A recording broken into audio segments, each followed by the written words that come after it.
جنازہ جب سامنے رکھا رہتا ہے تو امام صاحب مائک لے کر کے کھڑے ہوتے اعلان کرتے ہیں.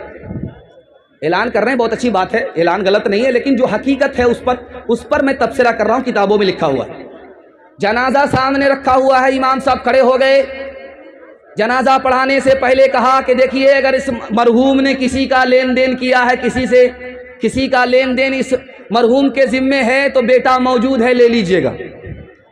اور اگر کسی کو تکلیف پہنچائی ہے زبان سے، ہاتھ سے، تو معاف کر دیجئے گا دل سے. لیکن کتابوں میں لکھا ہے کہ اس اعلان کا کوئی فائدہ نہیں ہے. جس کو ستایا ہوگا وہ نماز پڑھا، جنازہ پڑھنے کے لیے نہیں آیا ہے. جس کو دکھ دیا ہے، تکلیف دی ہے، حق مارا ہے، وہ نماز جنازہ پڑھنے کے لیے نہیں آ رہا ہے. تو یہ اعلان سر سے اوپر جا رہا، کوئی فائدہ نہیں. اگر اس اعلان کے انتظار میں آپ رہے تو آپ کا گھاٹا ہے. جو کام کل کرنا ہے وہ آج کرنا ہے، جو آج کرنا وہ بھی کرنا ہے. جیتے جی اپنا معاملہ صاف کر لینا ہے، معافی صافی کر لینی ہے انشاءاللہ. آپ دیکھیں گے مرنے والا جب مرتا ہے تو پیر کے نیچے سے روح نکلتی ہے. پیر کے نیچے سے روح کو دوہا جاتا ہے. جیسے گائے کو دوہا جاتا ہے اسی طرح پیر کے نیچے سے روح نکالی جاتی ہے. اس کی مثال ہے کہ جب آپ دیکھیں گے جب آدمی مرنے والا ہوگا اس کا پیر ٹھنڈا ہو گیا، سمجھ جائیے یہاں سے روح نکل گئی. جہاں جہاں جو حصہ گرم ہے وہاں سمجھ جائیے روح ہے، جو حصہ ٹھنڈا ہوتا گیا وہاں سے روح نکل گئی. مطلب کیا ہوا کہ پیر کے نیچے سے روح نکل رہی ہے. اللہ کے رسول جب زندہ تھے تو اسلام کتنا پھیلایا؟ 9 لاکھ مربع میل. ابو بکر جب زندہ تھے تو کتنا اسلام پھیلایا؟ 11 لاکھ مربع میل. جب عمر زندہ تھے تو اسلام کتنا پھیلا؟ 22 لاکھ مربع میل. جب عثمان زندہ تھے تو اسلام کتنا پھیلا؟ 44 لاکھ مربع میل. جب امیر معاویہ زندہ تھے تو اسلام کتنا پھیلا؟ 64 لاکھ مربع میل. اتنے بڑے صحابی کا انتقال ہو رہا ہے، پیر پھیلائے ہوئے ہیں. سارے رشتہ دار رونے لگے. امیر معاویہ نے آنکھ کھول کر کے کہا رضی اللہ عنہ تم لوگ کیوں روتے ہو؟ موت تو مجھے آ رہی ہے، روح تو میری کھینچی جا رہی ہے، ناخن سے کھینچی جا رہی ہے، پیر سے کھینچی جا رہی ہے، تم لوگ کیوں روتے ہو؟ تو کہا آپ ہمارے رشتہ دار ہیں، آپ دنیا چھوڑ کر کے جا رہے ہیں، آپ کی ہمدردی میں ہم لوگ رو رہے ہیں. کہا دیکھو اگر ہمدردی ہے تو میرے پیر کے نیچے سے روح نکالی جا رہی ہے، روک دو. کہا یہ تو ہمارے باپ کے بس میں بھی نہیں. کہا پھر یاد رکھو میری بات، میری روح قبض ہو رہی ہے، میرے بعد دنیا سے دھوکہ مت کھانا. ایک آدمی آ رہا تھا جمن چوک جلسہ سننے کے لیے، تو بیرگاچی میں پوچھا کہ جمن چوک کہاں ہے، آبادی کہاں، بستی کہاں؟ کہ دایاں بایاں مت لینا، سیدھا نکل جانا، جمن چوک پہنچ جاؤ گے. وہ دایاں بایاں نہ لے کر کے جو سیدھا گیا تو سیدھا قبرستان پہنچ گیا. سر پکڑ کر کے بیٹھ گیا کہ یہاں کے لوگ کیسا مذاق کرتے ہیں، زندہ آدمی کو قبرستان بھیج دیتے ہیں. وہ پلٹ کر کے پوچھا کہ بھائی صاحب میں بستی معلوم کر رہا تھا کہ جلسہ کہاں ہو رہا ہے، میں وہاں جانا چاہتا تھا، آپ ہم کو قبرستان بھیج دیے. ارے تم بے وقوف آدمی ہو، جو اصل بستی ہے وہ قبرستان ہے. جو تم جمن چوک کو بستی سمجھ رہے وہ بستی نہیں ہے. ہم نے ہر آدمی کو قبرستان میں آتے ہوئے دیکھا ہے، لیکن قبرستان سے کسی کو کہیں جاتے ہوئے نہیں دیکھا. اصل بستی تو اس کا نام ہے. موت سے پہلے انشاءاللہ موت کی تیاری کریں گے، ہاتھ اٹھائیے انشاءاللہ. مالو اولاد تیری قبر میں جانے کو نہیں، تجھ کو دوزخ کی مصیبت سے چھڑانے کو نہیں، تجھ کو دوزخ کی جز عمل قبر میں کوئی بھی تیرا یار نہیں. کیا قیامت ہے کہ تو اسے خبردار نہیں، کیا قیامت ہے کہ. ایک خوبصورت پیغام پورے جلسے کا خلاصہ ہے، آپ کی خدمت میں آ رہا ہے. آپ 1 سال میں 10 سال کے برابر ترقی کریں گے، گارنٹی ہے. مسند رسول پر بیٹھ کر کے میں کہہ رہا ہوں. آپ کو صرف 2 ہی کام کرنا ہے، حلال کمانا ہے، حساب سے خرچ کرنا ہے. اللہ آپ کو غنی رکھے گا، کبھی محتاج ہونے نہیں دے گا، غریب نہیں رکھے گا. ہاتھ اٹھا کر کے وعدہ کیجئے، لوٹ کر کے لائیں گے، کوٹ کر کے کھائیں گے انشاءاللہ. خیر ماشاءاللہ.